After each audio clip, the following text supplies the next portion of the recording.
Hi, this is Chapter 1, where we're going to talk about operation of law. We'll focus on probate and trusts in Chapters 2 and 3. So these are the three ways, ultimately, that property passes at death.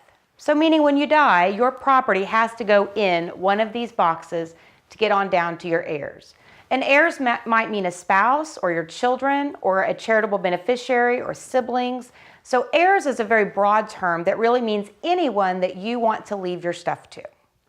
And it's important that in any complete comprehensive plan, all three of these areas are addressed because they're so very different. So operation of law is the first way, and this is really what most people are familiar with because this is typically how property and how assets will pass between two spouses. So I have all of the assets we're going to work with here today piled behind these boxes. We're just going to go through them because this is probably the things that you have. So you have a house. And if your house is owned in joint tenancy with your spouse dies, it all passes to you by operation of law. No muss, no fuss. Vehicles. Both spouses are on the vehicle. One spouse dies, surviving spouse gets the vehicle. Bank accounts. If you're both listed as a co-owner on your bank account and something happens to the joint owner, then the surviving owner gets the bank account. Stocks or closely held companies. Again, same thing. If they're jointly held with someone else, so let's in my example with a spouse dies, surviving spouse gets it. Life insurance. There'll be a beneficiary designation on life insurance.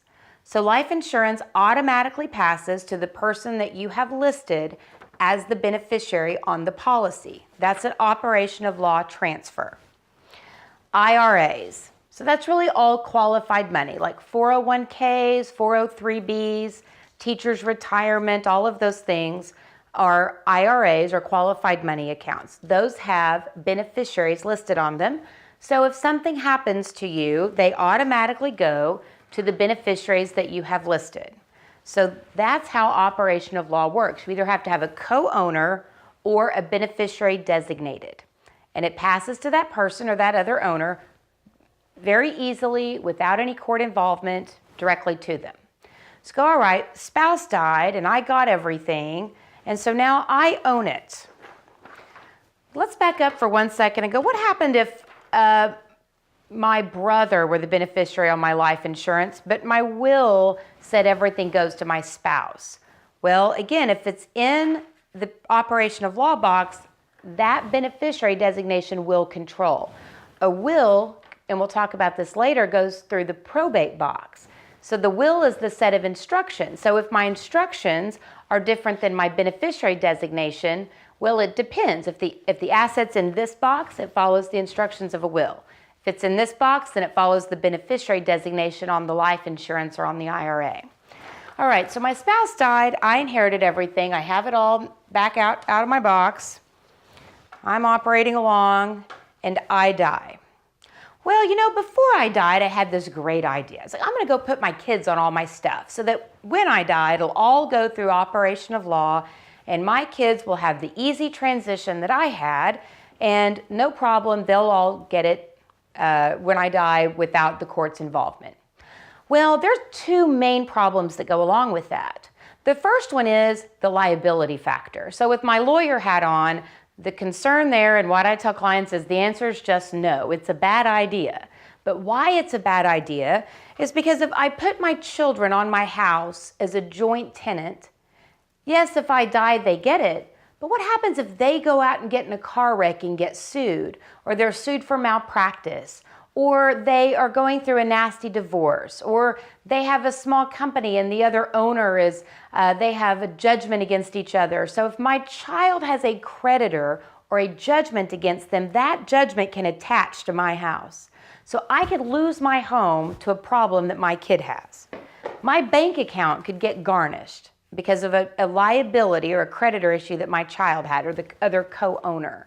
So putting kids on your assets as a co-owner, in my opinion, is almost always a bad idea. There are so many other ways that we'll talk about mostly in Chapter 3 that your kids can get it after you die without probate and without the risk of putting them on there.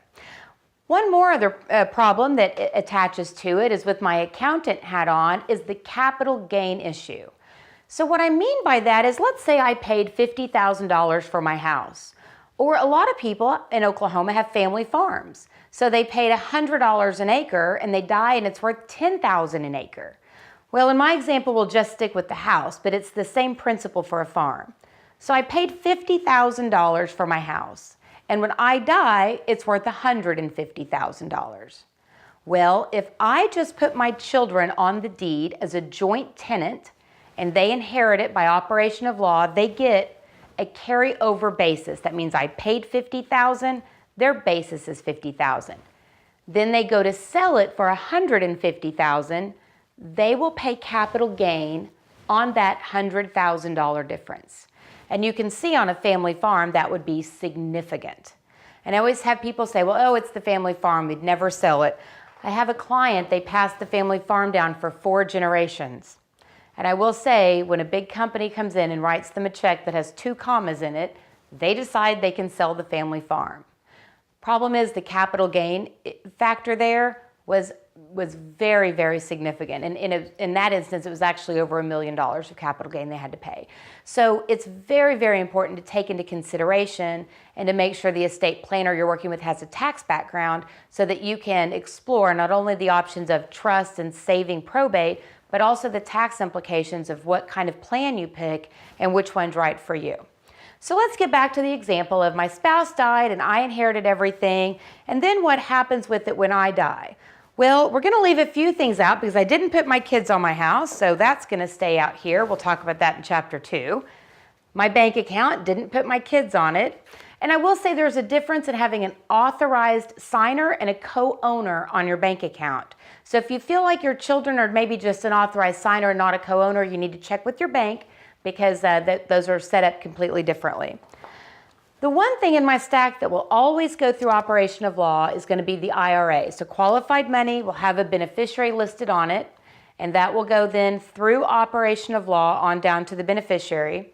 And in chapters 2 and 3, we're going to focus then on the other 2 ways property can pass, which is through probate and through a trust. So stay with us and tune into chapter 2 and we'll focus on probates and why your will does go through probate.